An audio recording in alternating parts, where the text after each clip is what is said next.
ನೂತನ ಸಚಿವರಾಗಿ ಸಂಜೆ ಪ್ರಮಾಣ ವಚನ ಸ್ವೀಕಾರ ಮಾಡುವಂತ ಶಿವರಾಜ್ ತಂಗಡಿ ಅವರು ಇದ್ದಾರೆ. ಬನ್ನಿ ಸರ್, ತಾವು ಈಗ 4ನೇ ಬಾರಿ ಸಚಿವರಾಗಿ ಪ್ರಮಾಣ ವಚನ ಸ್ವೀಕಾರ ಮಾಡ್ತಿದ್ದೀರಾ. ಏನ್ ಸಾಕಷ್ಟು ಅಡೆತಡೆ ಇತ್ತು, ಆದ್ರೂ ಕೂಡ ಕೊನೆಯದಾಗಿ ಒಂದು ಸಚಿವ ಸ್ಥಾನವನ್ನ ಮತ್ತೆ ಗಿಟ್ಸ್ಕೊಳ್ಳಲು ಯಶಸ್ವಿ ಆಗಿದ್ದೀರಿ ಸರ್. ತಾವು ಗಿಟ್ಸ್ಕೊಳ್ಳಲು ಯಶಸ್ವಿ ಆಗಿಲ್ಲ. ಹೈಕಮಾಂಡ್ ಅವರು ನಮ್ಮನ್ನ ಗುರುತಿಸಿ ನಾನು ಹಿಂದಕ್ಕೆ ಮಾಡಿದಂತ ಕೆಲಸಗಳನ್ನು ನೋಡಿ ಮತ್ತು ಪಕ್ಷ ಎಲ್ಲವನ್ನ ವಿಚಾರ ಮಾಡಿ ನನಗೆ ಅವಕಾಶವನ್ನು ಕೊಟ್ಟಿದೆ ಅಂತ ತಿಳ್ಕೊಂಡಿದ್ದೀನಿ. ಇದಕ್ಕೆಲ್ಲದಕ್ಕೂ ಕಾರಣ ಈ ದೇಶದ AICC ಅಧ್ಯಕ್ಷರು, ನನ್ನ ಹಿರಿಯರಾದಂಥ ಮಲ್ಲಿಕಾರ್ಜುನ್ ಖರ್ಗೆ ಸಾಹೇಬರು, ರಾಹುಲ್ ಗಾಂಧಿ ಅವರು,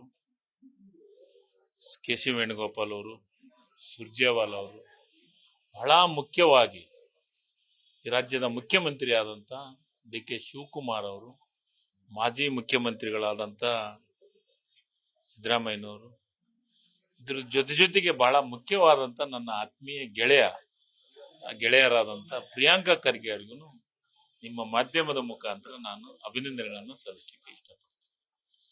ಅದರ ಜೊತೆಗೆ ನನ್ನ ಕ್ಷೇತ್ರದ ಪ್ರತಿಯೊಬ್ಬ ಕಾರ್ಯಕರ್ತರ ಪರಿಶ್ರಮ, ಯಾವಾಗ ಈ ರಾಜ್ಯದ ಮುಖ್ಯಮಂತ್ರಿಗಳಾಗಿ ಪ್ರಮಾಣ ವಚನ ಸ್ವೀಕಾರ ಮಾಡಿದ್ರು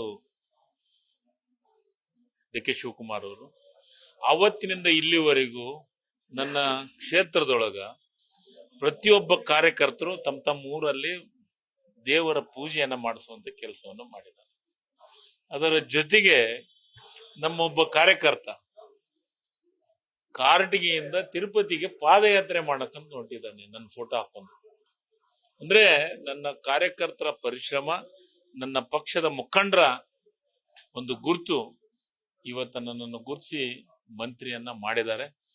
ಅವ್ರು ಏನು ಕೆಲಸವನ್ನ ಮಾಡ್ತಾರಂತ ಮಾಡಿದಾರೆ, ಅದಕ್ಕಿಂತ ಹೆಚ್ಚು ಕೆಲಸವನ್ನ ಮಾಡಿ ರಾಜ್ಯದ ಪ್ರತಿಯೊಬ್ಬ ಜನರಿಗೆ ನನ್ನ ಯಾವ್ದು ಜವಾಬ್ದಾರಿನ ಕೊಡ್ತಾರೋ ಆ ಇಲಾಖೆಯನ್ನು ಜನರಿಗೆ ಮುಟ್ಟಿಸುವಂತ ಕೆಲಸವನ್ನು ಮಾಡ್ತಾರೆ. ಸರ್, ತಾವು KPCC ಅಧ್ಯಕ್ಷ ಸ್ಥಾನ ರೇಸ್ ನಲ್ಲಿ ಕೂಡ ಇದ್ರೆ, ಮತ್ತೆ ಹೊಸಬರಿಗೆ ಅವಕಾಶ ಕೊಡಬೇಕು ಅಂತ ತಮ್ಗೆ ಈ ಬಾರಿ ಸಿಗೋದಿಲ್ಲ ಅನ್ನೋ ಕೂಡ ಚರ್ಚೆಗಳು ಕೂಡ ಇತ್ತು.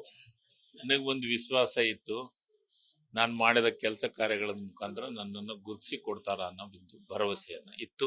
ಹಿಂಗಾಗಿ ನನಗೆ ಪಕ್ಷ ಗುರುತಿಸಿ ನನಗೆ ಅವಕಾಶ ಕೊಟ್ಟಿದೆ.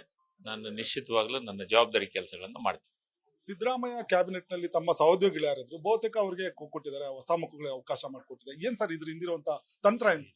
ಇದ್ರ ಹಿಂದಿರುವಂತದ್ದು ಹೈಕಮಾಂಡ್ ನಿರ್ಧಾರನೇ ಫೈನಲ್. ಹೈಕಮಾಂಡ್ ಏನು ವಿಚಾರ ಮಾಡಿಕೊಟ್ಟಿದೆ ಅದು ಎಲ್ಲರೂ ಸೇರಿ ಪಕ್ಷ ಕಟ್ಟಂತದ್ದು ಮತ್ತು ನಮ್ಮ ಮುಂದಿನ ಟಾರ್ಗೆಟ್ 2028 ಟಾರ್ಗೆಟ್ ಏನು ಮುಖ್ಯಮಂತ್ರಿಗಳಿದೆ ಅದಕ್ಕೆ ಎಲ್ಲ ರೀತಿಯ ಅವ್ರಿಗೆ ಜೋಡಿಸಿ ಕೆಲಸವನ್ನು ಮಾಡುವಂತದ್ದು ಮಾಡ್ತಾರೆ. ಹೈಕಮಾಂಡ್ ಜಾತಿ ಸಮೀಕರಣ, ಜಿಲ್ಲಾವಾರು ಸಮೀಕರಣಗಳನ್ನ ಮಾಡ್ಕೊಂಡೆ ಈ ಒಂದು ಪಟ್ಟಿಯನ್ನ ಮಾಡಿದೀವಿ ಅಂತ ಹೇಳ್ತೀರಾ ಸರ್? ನನಗೆ ಆ ವಿಚಾರದೊಳಗೆ ನಾನು ಮಾತಾಡೋದು ತಪ್ಪಾಗತ್ತ. ಹೈಕಮಾಂಡ್ ಏನೋ ವಿಚಾರ ಮಾಡಿ ನಿರ್ಧಾರ ಮಾಡಿದೆ, ಅದ್ರಾಗ ನನಗೆ ಅವಕಾಶ ಸಿಕ್ಕಿದೆಲ್ಲ ಅದು ವಿಶೇಷವಾದಂತ ಅವಕಾಶ. ಅವ್ರಿಗೆ ಅಭಿನಂದನೆಗಳನ್ನು ಸಲ್ಲಿಸ್ತಾರೆ. ಸರ್, ಮತ್ತೆ ಏನು ಹಿಂದೆ ಪಡೆದಂತ ಇಲಾಖೆಗಳನ್ನ ಕೇಳ್ತೀರಾ ಅಥವಾ ಯಾವ ಇಲಾಖೆಗಳ ಬಗ್ಗೆ ತಮ್ಗೆ ಆಸಕ್ತಿ ಇದೆ? ಯಾವ ಇಲಾಖೆಯನ್ನು ಕೇಳಂಗಿಲ್ಲ. ಮುಖ್ಯಮಂತ್ರಿಗಳು ಯಾವ ಇಲಾಖೆಯನ್ನ ಕೊಡ್ತಾರೆ, ಜವಾಬ್ದಾರಿ ಕೊಡ್ತಾರೆ, ಅದನ್ನ ಪ್ರಾಮಾಣಿಕವಾಗಿ ನಿಭಾಯಿಸುವಂತ ಕೆಲಸವನ್ನು ಮಾಡ್ತೀವಿ. ಇದಿಷ್ಟು ಶಿವರಾಜ್ ತಂಗಡಿಗಿರೋ ಮಾತು. ಹೈಕಮಾಂಡ್ ಒಪ್ಪಿ ಒಂದು ಸಚಿವನಾಗಿ ಮಾಡಿದೆ, ನಾನು ಯಾವುದೇ ಇಲಾಖೆ ಕೊಟ್ಟರು ಕೂಡ ಕೆಲಸ ಮಾಡ್ತೇನೆ ಅನ್ನೋ ಮಾತನ್ನು ಹೇಳಿದ್ರು. ಕ್ಯಾಮ್ರಾ ಪರ್ಸನ್ ಶಿವಾನಂದ್ ಜೊತೆಗೆ G Manjunath, news first Bengaluru. News first ನಿರ್ಭೀತಿಯಿಂದ ನಿಮ್ಮ ಪರವಾಗಿ.